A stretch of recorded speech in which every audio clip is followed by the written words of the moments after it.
Hey guys, welcome to OCD Real Talk. We have Sam and also Zidoon for a second time on Real Talk.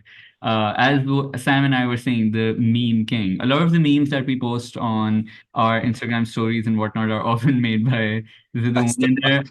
oh, by the way, honestly, like the consistency of humor is really good. Like, I mean, I hardly come across one that's actually not funny. So output wise, it's really great. And it's Thank you much so much. needed. No, no, but honestly, like Yeah. I actually like Zidane, like I really want to ask you this, like as I'm speaking about this, I'm thinking too that I mean, uh, while you were doing really badly with OCD, did you still have that sense of humor, or has it come after you started feeling better with it? Because I don't remember you being very jokey about it initially. Yeah, I don't think I was. I don't think I was that much of a fun guy. When you say like a fun guy, yeah, I go laugh and have a laugh and everything, and probably make some people laugh as well, have some fun. But it's inside you. You don't feel it. You just you still stuck with that.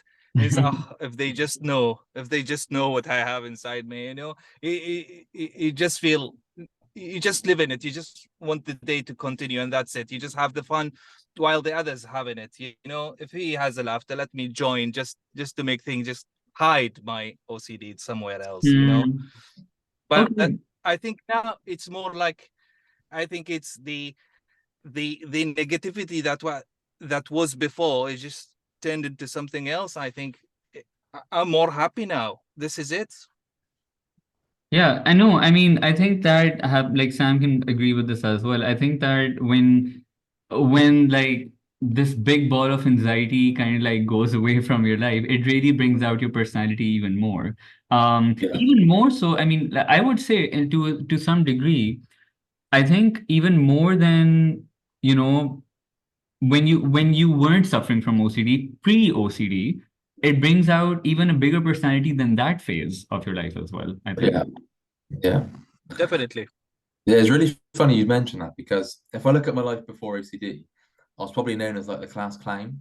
Because I was making jokes a lot. I was always quite outgoing, sort of always looking to sort of take the mick out of people and like in a nice way, obviously. But I was always sort of outgoing. People take the mick out of me, I take the mick out of them, that kind of thing.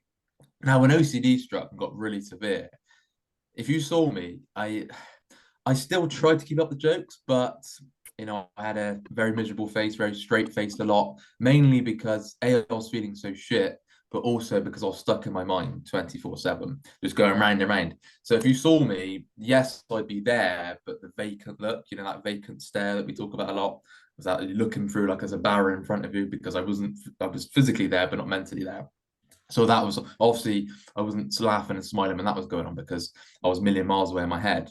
But yeah, I remember one time I was down in the pub with my friends, and this was actually a really low point. This was sort of 2018, 2019 time, and I just had my head in my hands like that.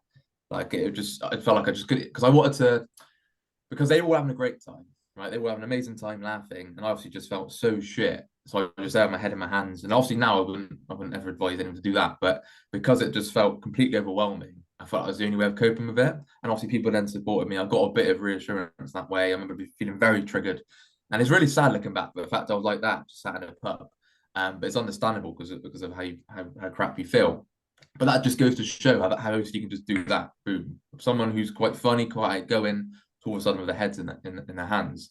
But now, like you say, Mum, and as I'm sure you know, the cloud is gone, the dark cloud, the anxiety cloud, and I always try and make jokes. Sometimes you got to tone me in, moment I get that.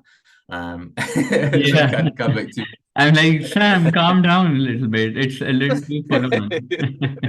Yeah. But yeah, I mean, so I think like it's same way. I think I was quite like I was like known as like, oh, he's like the funny one who makes a lot of jokes. yeah, He's like, the hyper one in a way.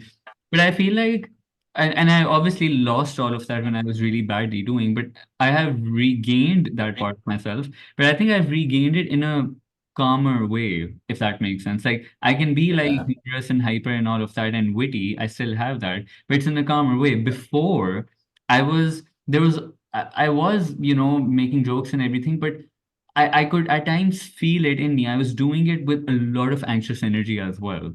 And Yeah. I was feeling quite tense about because it was almost like playing a role sometimes or fulfilling like an expectation that, oh, I Yeah. mean, I'm expected to be someone who is witty and funny and hyper, so I need to be that person kind of thing. That's so funny because that links into my people pleasing as well. Because at one point I was needing to be funny, so I was just making jokes all the time to get their approval, to get their liking, to get that laugh.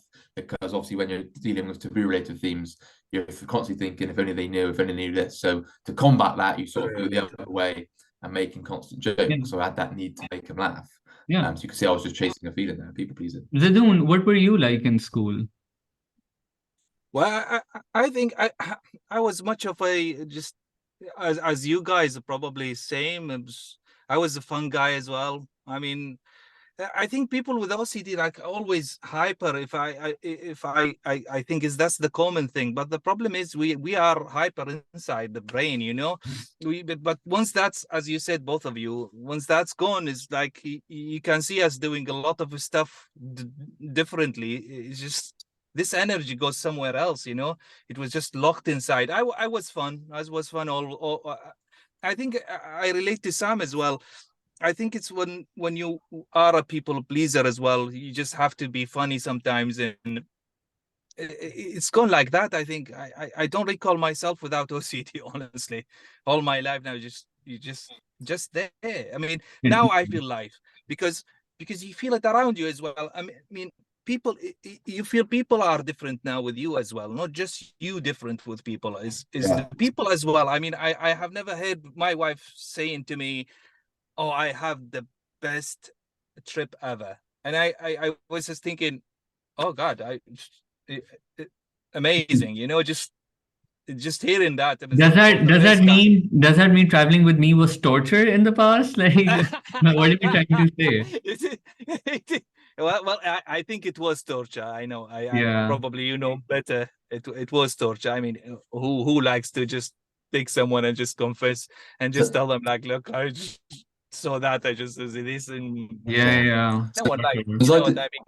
So then that leads me on to my question that I've got for Yeah. you. So obviously you talk about how things have changed, not just humor wise, but would you say with just being rational overall, and you touched on it just then, going on holiday, would you've noticed many things have changed in your life, many aspects, just how you deal with any problem in life, anything? Because we I often talk about how these tools aren't just for OCD, they're for life as well. Oh yeah, definitely. I think it's even at work. I would say my kids, family, it's changed. I think I had a problem with my sister, for example, before, and it just we just disconnected for a while. But then I think that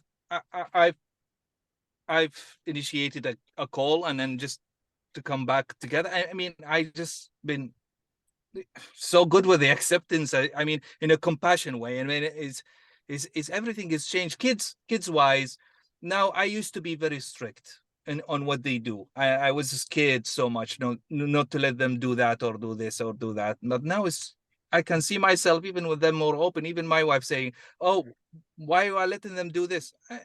It Yeah, should be like that. I was doing it wrong. I was wrong before, but yeah. Yeah. that's right. I, They should experience everything, And I find what you really find is with anger as well, because every human experiences anger. But when you're being rational, you really see the difference between before, when you were quite irrational, and now being rational after learning all the tools. Definitely. Anger really shows that how we deal with frustration. Don't jump into that 0 to 100 conclusion. Oh, that shouldn't have happened to me. It's the worst thing ever. And that really showed. Obviously, anxiety, depression, that comes down. The guilt comes down. But anger, I made a quick change of that because I could see it was obvious to me that my beliefs were fueling my anger. I'm pretty sure you can relate to that as And well. and we also Oh, definitely. project our own anxiety onto other people so much. And I can imagine like if we do it with like, our partners or our friends and whatnot, I imagine with children because like the emotion is like multiplied in a different way. I think that's where you probably would do it even more. And I've seen that with my parents as well. Like, and I like my parents don't particularly have OCD, but I can see where I get my anxious tendencies from. It definitely is from both of them. And Yeah, like and things that they have experienced in their life in terms of difficulties and whatnot, or like whatever brought them fear or anxiety, it has come onto me in a multiplied way, like on us kids, because it's like, don't do this because this happens. And it's just like and and I don't say it to them, but it's just like, you're catastrophizing it quite a lot. I can see that I get that Yeah. you had a bad experience, but that doesn't mean it's like, that it will be bad for me as well, kind of thing. So, Zaideen, I just want to ask a bit about your journey because I'm very aware, and Yeah. I see you in the groups, and I love the posts that you put. So, I just want to ask you, what would you say was your biggest sort of challenge to overcome with OCD? What held you back for so long? I think it's the confessing and the venting. That's the worst thing. I think even And what made you change? When did you realize enough's enough? I think it was with a couple of calls with Momin on that side. I think the more into it, I think as well. I think we talked about the honesty and the pretend was a big thing in my life. I mean, that changed me completely. I had to take it from Momin. I think once he told me, like, sometimes you need to pretend be happy, Yes.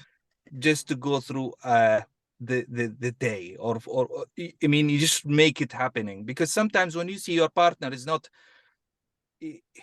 he wants something from you, and then you cannot just give it because you think that I'm just a fraud, you know what I mean? I just can't give you this. But once you started to do that, it's just opens. I mean, day after another, it was extreme. I know it took me like a while to just get. Yeah. So what advice would you give to someone like Dune if they were having difficulty resisting that urge? Because that was my biggest problem, resisting that urge to confess. Because I was so convinced that if I just do one more confession, that's it. I get relief now. I'm free. But OCD never delivers on that promise, as we know. So what advice would you give to someone if they're in that situation?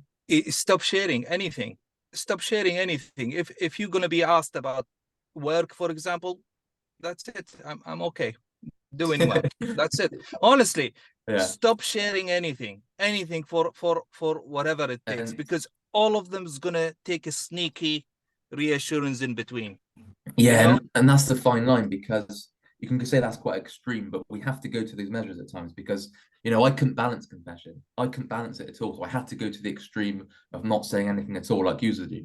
I had to say, yeah, I'm fine, I'm okay.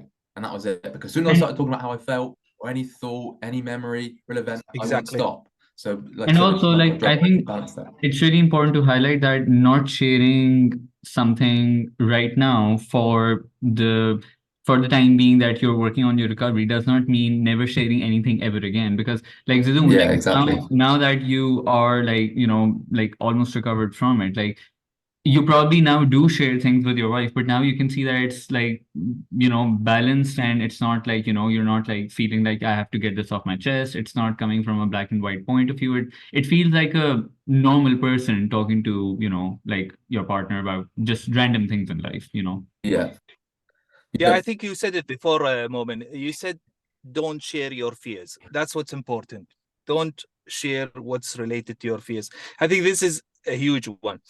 Once you get that, I think everything is all right. I think if you are not scared of anything, then everything will be all right. I think it was what's holding you back is whatever important to you. If you are not scared of losing it, you're gonna be okay. And let's be realistic here, Zadoon, because this is very important to cover. Did you slip up many times? Oh yeah. Oh, I did. Oh, definitely I did. I mean, If you said no, I'd have been very suspicious. No. I honestly did, and I did, and it is. I always developed another theme in within. Yeah. I've seen some stuff that I didn't feel that before. Why I'm feeling it now? So it moves on. You know what? You are not scared of that. I'll find you something. You are not ready yet. It is what it is. OCD is there. Is the chemicals are there. But us, we aren't going to be the same as a normal human.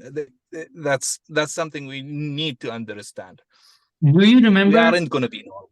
Do you remember like your first moment where, like you really felt the need to speak to your wife about like this is something going on in my head kind of thing? Do you remember like that moment where it kind of like switched on?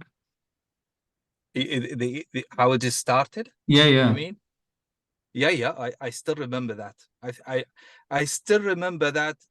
I was just sitting out of nowhere. She was feeling ill, and I don't know what hits me. It's like a huge guilt. I don't know what was it, but I had to say something, I I had to say something, and then that's it. Once I started, I didn't stop Yeah, and when that for 10 happened, years. how long? I was about to ask, how long did that go on for? Did you say Oh, 10 10 years? years. 10 years, Gosh. good 10 years. Yeah, it's slippery. Still alive, still alive, still It's alive. it's a slippery Appreciate slope because I living with mean it. it starts with like one small moment and it turns into like this huge Yeah, like story. Like it it escalates really very quickly, doesn't it? yeah, Because it's yeah. one leads to another, it spreads. Yeah. So I do just on that. So when you did slip up, how did you get back on your bike and keep going? What motivated you to do that? Just I know I had to keep up, I just needed, I know I need just to update, it's like a system and you just need updating. Just kept going, just going back what I missed, I think Yeah, I like that. I remember a moment saying, write everything, don't leave anything with these beliefs, and I just kept on it. And I sometimes you just miss something, you just miss something, or you go, it's like a tree, you don't go to the base, you just go to the, sides of it. You just Yes, don't go to the roots, you just go to the yes. sides, and I the like that. I like that. I yeah, remember so in one phone call, like so because Zadoon's fears were around like, cheating and the repercussions of that. And so for like 20 minutes, I did this entire monologue thing. I was like, okay, let's go through it like a story. You cheat on your wife, right? This is what happens next. This is what happens next. Then your kids get upset with you. Then your wife leaves you. Then your parents say this to you. Your family says this. Your friends say this. And like we went through the entire story step by step of realistically what would happen if he cheats.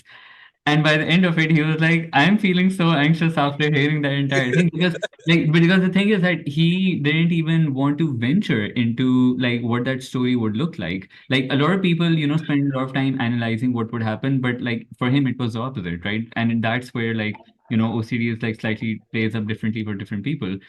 Like he was exactly. avoiding thinking about it, so he needed to think about that to really go through the emotions of it. You have to face it, I think the exposures are very important. Yes, I agree. I think Rob, first time before I introduced me to you, he said, oh, what I want you to do now, just go out of the car, go inside, go hold your nurse from your shoulder, and then do this. Well, I was saying, what hell? it just felt like I felt so anxious the whole day. Yeah. You know? Yeah. No, those are really So important because you can't just think about these things. yeah, it's exactly it. But I mean, I think it's very important to just take things, understand things mostly. It's just not saying, oh, you have to do the exposure. Understand why you are doing it. Yeah, Because if you're just gonna do it, I mean, I can now do and jump in my car and then go inside, and that's it, done and dusted. I've done it.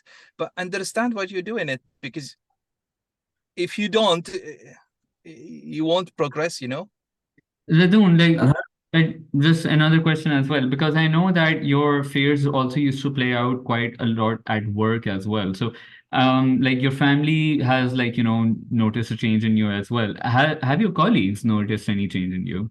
Oh yeah, well, definitely. Okay.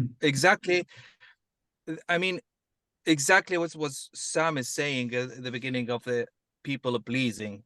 Now I'm not. No, I'm not. Completely, I'm not. now everyone hates you. I think now more of they are more into be that rather than not. And Yeah, and and once you see the people are more happier around you, that means you are changed at some point. Even if you are people pleaser, you are not going to be someone who's going to be liked by people. It doesn't mean that. yeah. But And you come but across very beggy as well. You come across very needy. Exactly. So that would be, oh, what the hell? I mean, come on, pick it up. You are a dentist. Just live your life. That's it. You know, but yeah, I mean, patient-wise as well. I mean, I used to Yeah. be angry. Now I feel myself. I'm. I'm not. I'm not. I have people sitting inside and swear all day on my face. I'm fine. I'm fine. I understand your pain. I know you have something inside you, you know, something probably in your life. I started to understand it. Yeah, no problem. He leaves. He's more angry than me, but I understand. I'm This, not. this is amazing to hear, really, really amazing. So, Yeah. Dune, how I don't like putting time frames on things, but roughly, how long would you say it took you to start seeing long-lasting change? Let's be realistic here, because I have to remind a lot of people how long this actually Yeah. takes. I mean, people may think the changes started early in my. No, it's not. I actually started with you guys before I do a contact. So I probably, I would say, Sam, proper 3 years to just to Wow. start, because I think it is very important to understand it. If you want to reach something, for me it was 3 years, and I didn't take probably medications, or they might help. I don't know, but it's I started to understand things. You know, from Yeah. you, I started to understand. I started before that. You know, 10 years. It doesn't mean I didn't look around. I did. Yeah. I did. Nothing helped. You know, this is the only place that I found it through this community. And I'm not licking asses in this one, but this is the truth. You know, this is the logic. You know, no, truly, Yeah, Yeah, yeah. and this is it this is. is so good to It hear because you're is. such a good example of how long it takes. You know, me and Mama could tell you many people come in and expect it to be gone in sort of one call, two calls. It's just not No, realistic no, at all. no. And It you're a is great not. example. You're showing exactly that. You're the evidence of that. Yeah, definitely. I mean, they. I mean, I don't want to put people down, but along these times, you are not just gonna feel just bad. I mean, the journey is amazing. I mean, along the 3 years, I've learned so much. I had setbacks, but I still enjoyed my life. You know, looking back at it, it wasn't bad. You know, I still alive with the OCD, but you know, perspective change is shift is, I think, the biggest one for me. Seeing other people, I still see everybody, all of you, suffering more than me, which I think that's true, because we are lucky. Because we've seen it ready for us. Every single knowledge you are putting on every single day, you know, Robin, Yeah, Instagram, you, I mean, sometimes YouTube. like if I'm speaking to someone who is very young, right? For sometimes they're like, when I'm speaking to them, they're like, yeah, I'm 21 years old. And I'm like, when I was 21, I had no clue what was even going on with me. And like and they're like, I'm 21 years old. I've been following you guys for a year. And I'm like, if I had that, like at 20 years old, like someone or something to follow and have that knowledge, like, of course, there's no regrets over here. I mean, whatever happened, happened. Like, there's no, like, for me, it's not like, why didn't it happen differently? But honestly, my life would have been like, it would have made such a big difference for me if I found this kind of like resource at a younger age. I had no clue what was happening with me till I was, I think, maybe 26 years old, 25 years old, something like that. So it took a while.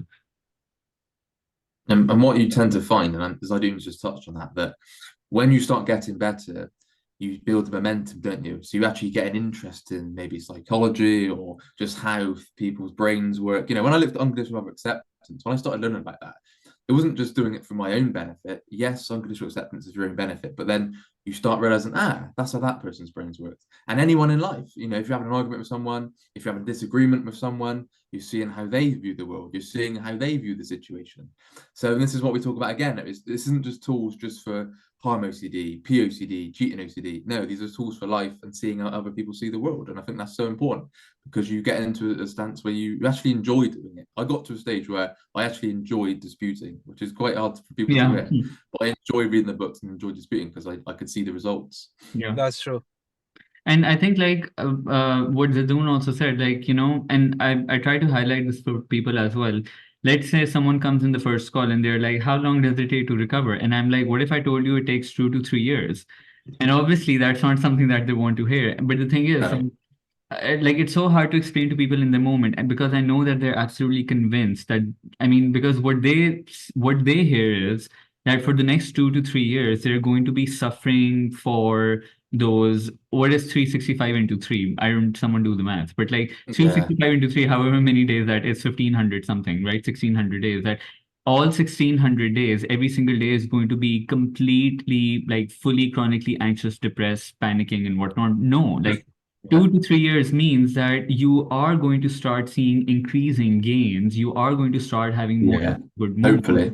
But in that moment, it feels like, wait, what? I'm going to feel like this for the next 2, 3 years, and it becomes like a big catastrophe. That, and obviously, like people immediately, like you become the bad cop because you have to deliver the bad news as well to them. But you have Yeah. to do that because You have, otherwise I'd be deluding people. you have to Yeah, break the hearts. definitely. You have to break the hearts, For which is very sure. difficult to do. We have to be firstly realistic here. And we You know, know at even this when point, like Zedun is a heartbreaker. Like, if all women around where he lives know about him because he's been such a Casanova. But even Zaidun, even at your worst, I'm pretty sure there were moments that you enjoyed. There were moments where, obviously, you're suffering, of course. But looking back now, like Mom had said, it's not just 24/7 complete No, worst thing ever. Even at your no. worst days, I can think of my worst days, and there were still small ounces of crumbs of comfort in there. There's still a bit of peace in there at times. Oh, definitely, definitely. I think this is the case with any OCD. It leaves you for a bit, but then it comes back. I mean, it's not going to continue. Sometimes it is not a 24 hours on you. I mean, Mm. it lets you go, and then you enjoy your time. I mean, with OCD, I look back at the 10 years. I've done so much along them while I have the OCD, but because this, as you said, the clouds is around you, you can't focus on the good things that you've done. It's not bad actually living with it. If you look back, if I had to live with it now, and I would say, yeah, I will live with it. I'm better than people with, say, cancer. You mentioned that a lot in your videos as well. Come on. Yeah. And I had good moments. Yes, I had good moments. But then that's when the good moments comes where the aftermath comes, Yeah, and and it really helps with fear as well. Because if you're viewing your journey as this utmost hell, the worst thing ever, I can't stand it, why has this happened to me? Then of course you're going to fear it coming back. Now, of course, let's be realistic here. You don't want OCD to come back. You don't want to Oh, feel like you definitely. did again, obviously. That's understandable. But if you're catastrophizing that, you're then just making it 10 times worse by saying, oh, every second of the day was torture. That kind of language does not help at all. So it's all about changing our language around our suffering as well. Oh, definitely. Yes, I agree with you. I mean, it's difficult for people when they have the moments. We've been there, and I'm sure you've been there. Moment was there. It's when you are locked in, you just want that instant relief. Yeah. It feels so bad. It feels so bad just to break beyond a little bit. Yeah, and do you find doing that with me on that frustration tolerance really helped? Mine was on the floor, so getting used to discomfort, getting used to not confessing and not reassurance helped massively. But I didn't realize it at the time. But when I look back in my life now, where I am today, my frustration tolerance is very, very high. So I'm sure you can see that as well, just in all areas of your life, how resistant that urge to confess, because that was a big one for you, that's played a huge part in just dealing with all little life problems today, or big life problems. Definitely. Zedun, like, let me ask you, like, and we'll wrap it up with this because I have to go somewhere. But like, now that and I'm going to ask this like very cheesy question as well, but like I do want to ask it nonetheless. That now that you're doing like a lot better, you're like you have all this energy, you feel so good in life. What's next for you? All I mean, the good thing is I want to stay within it.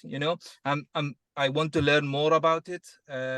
I'm doing the master in psychology at the minute, mental health, well-being. So I think I think once you know it, you just want to know more about it. You just want Mhm. and help I'm people gonna. around with it. It's best to rephrase that question. What can't you do use ID? I Maths in can't do dentistry, everything. maths is in I psychology. yeah. What I'm can't you not do? gonna stop. Yeah, And I'm And a this is graphic designer as well. Come on, this yeah, is the thing yeah. now. Say that again.